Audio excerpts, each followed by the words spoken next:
අපි කොල්ල මුලින්ම මේ සංසදේ හදලා බලමු. හරිද? බැඳපු පිරිමි සුරකිමු. ආපෝ ඕක හරියන්නේ නෑ බං. ඕකනේ බීජ්ජු උඹලත් එක්ක බැරි. මොකක් හරි හොඳ වැඩක් කරන්න යනකොට තව් තව් වගේ බෑ බෑ ගන්නවා. නෑ බං. ඉස්කෝලේ යන කාලේ වගේ නෙවෙයිනේ. දැන් කොල්ලෝ ටික බැඳලා පස්සේ බිසීනේ. ඒකයි. ඉතින් ඒකම තමයි අපි මේ සංසදේ හදන්න ඕනේ. මන්නම් කියන්නේ බං ඕක හරියන්නේ නෑ. අපේ කොල්ලොන්ට කිසි උනන්දුවක් නෑනේ. උනන්දුව නෙවෙයි බං. ඕකට කියන්නේ පුකේ කම්මැලිකම කියලා. දැන් බලපන් උඹ බැඳලා 7යි. මම බැඳලා 5යි. හැමදාම මුංගෙන් ගුටි කකා ඉන්නද? හැමදාම මුන්ට බය වෙලා ඉන්නද? බෑනේ. දැන් අපි කොහොමද මේක පටන් ගන්නෙ?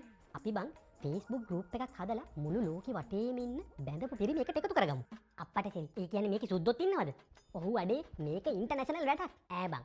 අර උස මහත්තයට ඉන්න සුද්දොත් ගුටි කනවද බං අපි වගේ ගෑනුන්ගේ? අනේ උන් තමයි අපිට වැඩිය ගුටි කන්නේ. ඔය සුද්දියෝ කියන වසයි බං සුද්දට හිටියට අපේ උන් හොඳයි. මේ අපි ගෑණි පේන්නේ චුට්ටක් සුදු වෙලා. අඩේ එහෙනම් කොහොම හරි හදමු. මේ තේ බොන්න දෙන්න සංසදේ හදලා ඉවරද? ඈ නංගිට ඇහුණාද? ඔව් මං කුස්සියේ ඉඳලා ඔක්කොම අහන් හිටියේ. රූටා. හැබැයි ඉතින් දැන් නම් too late සංසද හදන්න. ඇයි නංගි? ඔයාලට සංසදයක් තියෙනවද? අඩේ බබා මම දන්නෙත් නෑනේ. අපේ සංසදේ දැන් අවුරුදු ගාණක් පරණයි හරිද? අපේ අම්මා මාව ජොයින් කරේ බඳින්න කලින්ම. අපිව ට්‍රේන් කරලා තියෙන්නේ. මොකද්ද ඔයාලගේ සංසදේ? පිරිමින්ගේ ඔලු කෑමේ සංසදේ. අයියෝ අපොයි